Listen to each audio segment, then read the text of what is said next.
Student आज भी इस वीडियो में हम अपना फोर्थ चैप्टर ही यानी कि एक्सरसाइज 4.1 को ही आगे अटैम्प्ट कर रहे हैं। लेकिन एक चीज़ ध्यान में रखते रहना, इसके अंदर इसकी ज़रूरत पड़ेगी। BBPHHB पंडित बद्री प्रसाद हर हर बोले, जो भी पैटर्न आपको बताया था लास्ट वीडियो के अंदर, इस यानी कि मंडे वाली वीडियो के अंदर जो कुछ था वही सेम आज वाली वीडियो के अंदर रहेगा। 3 डेज़ के अंदर हमने अपने इस चैप्टर को फिनिश करना है, यानी कि एक सिंगल वर्कशीट है। अब ये 6th का B क्वेश्चन जिसके अंदर है sin A + 1/sin A, इसके अंदर कोई फॉर्मूला यूज़ नहीं हो रहा, लेकिन वैल्यू जो फाइंड आउट करनी है वो हमने करनी है sin² + 1/sin² की। इसी तरह से sin की पावर 4 है, तो क्लियर सी बात है इसी स्टेटमेंट का स्क्वायर किया जाता है, जिसके लिए हम ये यूज़ करते हैं स्क्वेयरिंग ऑन बोथ साइड्स। हम यूज़ करते हैं squaring on the both sides, तो यानी कि sin A + 1/sin A, इसका भी स्क्वायर = 3 है, तो इट्स मीनिंग इसका भी स्क्वायर कर दिया।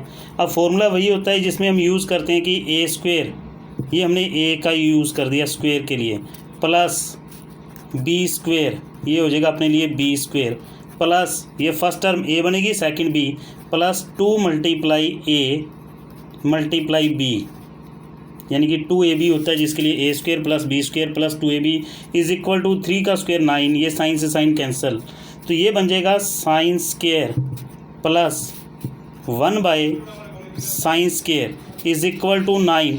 जो 2 पॉजिटिव का राइट साइड में इधर आकर नेगेटिव का हो जाएगा, क्या रह जाएगा 7, यानी कि अपना फर्स्ट पार्ट अटैम्प्ट हो चुका है। सेकंड अगर पावर 4 तक चलना है तो जो फर्स्ट पार्ट में हमारा आंसर आया था इसमें फिर दोबारा से स्क्वेयरिंग ऑन बोथ साइड्स, इसको आगे आप करोगे, जो टर्म अपनी बनेगी वो ये बनेगी जैसे sin² A + 1/sin² A, यानी कि जो आंसर आया था फर्स्ट पार्ट का उसी का squaring on the both side, फिर आपको दोबारा से अटैम्प्ट कर देना है। इससे आगे आप खुद अटैम्प्ट करोगे इसे। इसी तरह से नेक्स्ट प्रॉब्लम हम ले रहे हैं क्वेश्चन नंबर 11 की, जो इसमें से थोड़ा सा जो टफ है वो सिर्फ यही क्वेश्चन है। अगर इसी में से देखते हैं, इन ट्रायंगल PQR, एक ट्रायंगल हमने यूज़ कर दी, ये राइट ट्रायंगल यूज़ कर दी, right triangle PQR and right angle at Q, तो राइट एंगल हम यहाँ पे ले रहे हैं, तो इट्स मीनिंग इसकी वैल्यू क्या रहेगी। और आगे हमने जो वैल्यू फाइंड आउट करनी है वो sin P, cos P, tangent P, तो P हमने इसको ले लिया क्योंकि इसकी जो अपोजिट साइड्स हैं उसने वर्क इसका करना है, जो परपेंडिकुलर, ताकि ये चीज़ अपनी परपेंडिकुलर में रहे, तो इसलिए मैंने P यूज़ कर दिया। और इस तरफ से R, क्वेश्चन की स्टेटमेंट में गिवन है कि PR + QR है 25 एंड PQ = 5, ये वैल्यू हो जाएगी 5 के लिए, जबकि इन दोनों का सम है हमारे पास PR एंड QR के लिए। लेकिन पाइथागोरस थ्योरम के अंदर से अगर हम देखते हैं कि the square of hypotenuse minus square of इसी तरह से परपेंडिकुलर का = जो यूज़ करते हैं स्क्वायर ऑफ बेस के लिए। अब ये A² - B² है, तो इसको आप यूज़ कर सकते हो एक बार प्लस में और second times in minus. A² - B² के लिए होता है A + B × A - B के लिए = 5 का स्क्वायर अपने लिए क्या है 25।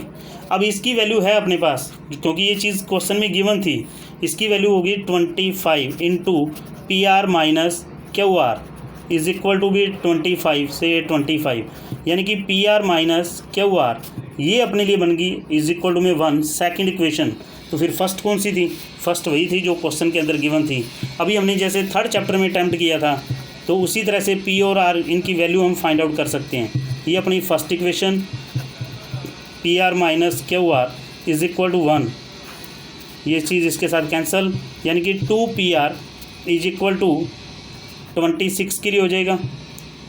इसी तरह से PR = 26/2, यानी कि PR की जो वैल्यू है, PR की वैल्यू आ जाएगी इसमें से 13 सेंटीमीटर के लिए, ये हमने 13 सेंटीमीटर लिख दिया। लेकिन अभी हमने QR की वैल्यू को फाइंड आउट करना है, तो इस वैल्यू को किसी भी इक्वेशन में पुट कर दीजिए। जैसे कि फर्स्ट इक्वेशन ये वाली थी, PR की वैल्यू 13 प्लस मैंने लिख दिया QR = 25 है, तो 13 उधर जाकर माइनस के हो जाएंगे, तो क्लियर सी बात है QR की वैल्यू क्या रह जाएगी 12 के लिए।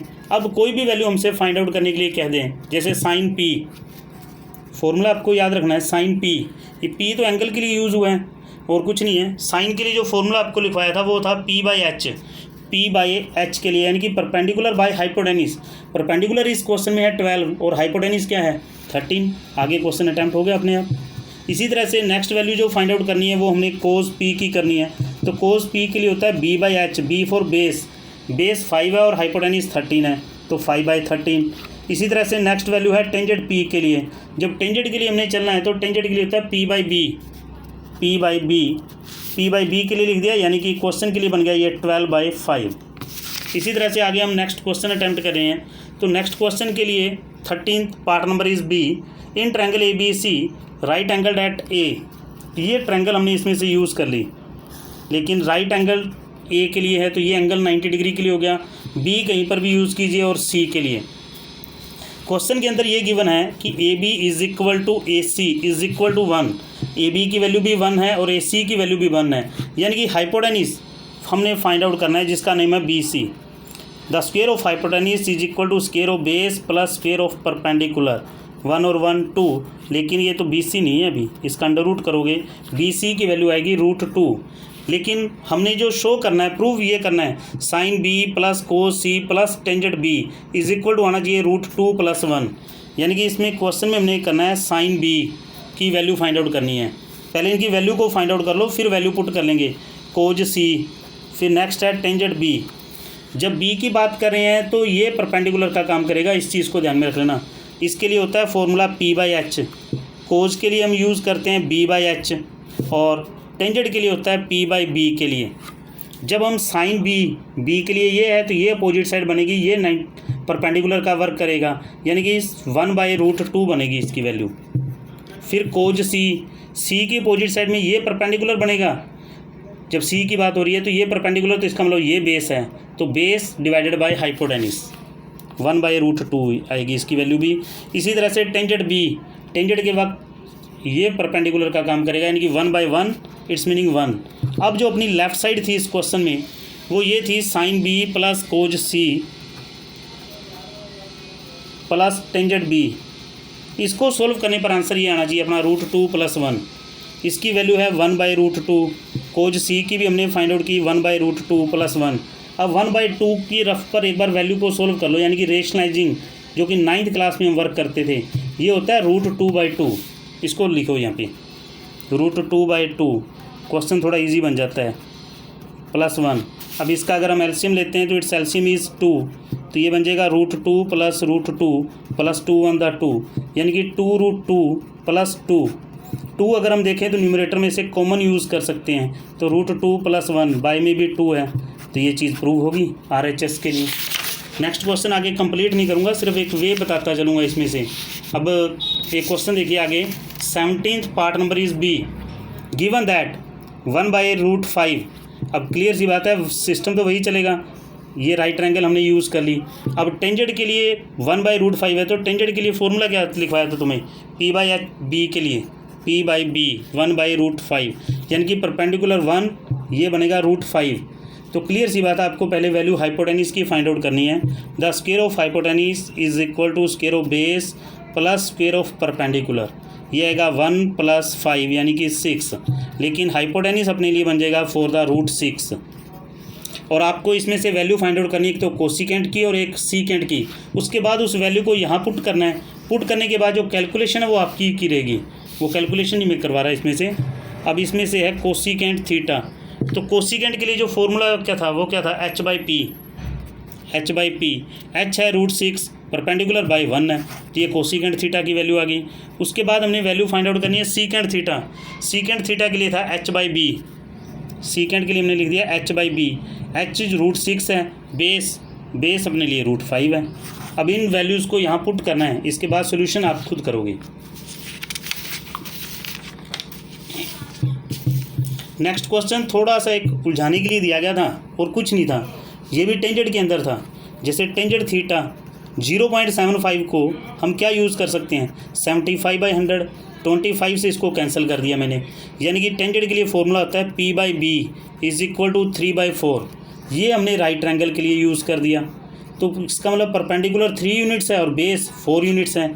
तो नेक्स्ट हमें फाइंड आउट हाइपोटेन्यूज ही करना है, तो √3² + 4 इसका स्क्वायर 9 + 16 टोटल इज़ 25, और H के लिए आ जाएगा √25 यानी कि 5। अब जैसे इसका फर्स्ट पार्ट भी हम अटैम्प्ट कर रहे हैं, तो फर्स्ट पार्ट में हमें कोसिकेंट चाहिए, कोज चाहिए एंड कोट चाहिए, यानी कि कोसिकेंट थीटा। कोसिकेंट के लिए हमने फॉर्मूला यूज़ करना होता है H/P यानी कि 5/3। उसी तरह से चेक करते रहना। कोसिकेंट के बाद हमें चाहिए कोज। कोज के लिए जो फॉर्मूला हम यूज़ करते हैं b/h, बेस यानी कि 4 और h क्या है 5। फिर नेक्स्ट हमने वैल्यू फाइंड आउट करनी है कोट के लिए।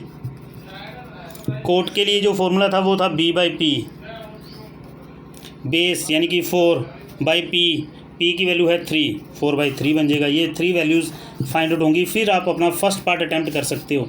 फर्स्ट पार्ट की स्टेटमेंट है इसमें cosecant theta divided by cos theta minus cot theta के लिए। अब कोसिकेंट की वैल्यू है 5/3 डिवाइडेड बाय कोस की वैल्यू आई थी 4/5 माइनस 4/3, 5/3 डिवाइडेड बाय, इनको पहले एलसीएम लेकर माइनस कीजिए। इट्स एलसीएम इज़ 15, 5 से डिवाइड करोगे 3, 3 4 12 माइनस 3 से 5 से 20, यानी कि ये आ गया 5/3 डिवाइडेड बाय माइनस 8/15। अब इस स्टेटमेंट को ऊपर लेकर आओ। जब आप इसको ऊपर लेकर आते हो तो इट्स मीनिंग इसका बन जाता है रेसिप्रोकल। इसको कैलकुलेशन कीजिए, आपका आंसर आ जाएगा। और लास्ट क्वेश्चन हम 9th ले रहे हैं एक बार आज की वीडियो के अंदर। 9th क्वेश्चन में ये था कि if B and Q are the acute angle, दोनों के दोनों एक्यूट एंगल है। एक्यूट एंगल के लिए this angles are the values यानी कि लाइज बिटवीन 0 एंड 90 डिग्री, यानी कि इनकी वैल्यू ग्रेटर देन 0 होती है बट लेस देन 90 डिग्री के लिए, such that sine B is equal to sine Q है बेटे। ये इस चीज़ को ध्यान में रखोगे, sine B is equal to sine Q. Prove हमने ये करना। अब इस क्वेश्चन में अगर हम देखते हैं, इस क्वेश्चन में हमें कब कहा गया कि अलग अलग ट्रायंगल में है या एक ही ट्रायंगल में है, तो क्वेश्चन को इजी करने के लिए हम इसको एक ही ट्रायंगल के अंदर यूज़ कर लेते हैं, और कुछ नहीं किया मैंने।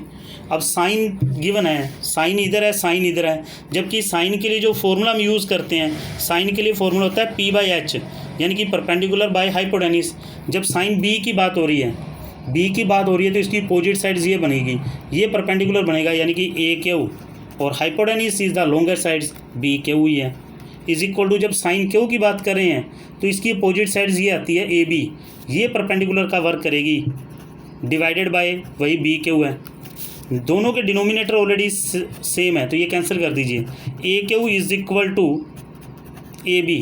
अब एक ट्रायंगल के अंदर अगर 2 साइड्स इक्वल आ जाती हैं, AQ और AB, अगर 2 साइड्स अपनी इक्वल हैं तो it's meaning 2 angles are also equal. अब AQ का अपोजिट एंगल B बनता है, तो angle B is equal to angle Q। इसका रीज़न हम लिखा करते थे 9th क्लास में भी, 8th क्लास में भी बड़ा चलता था ये, कि opposite angle to the equal sides, ये इसका रीज़न होता था।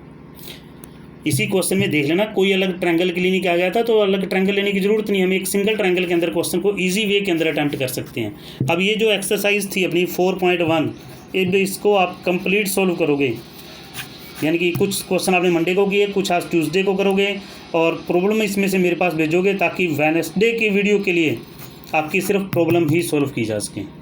Thank you and have a nice day.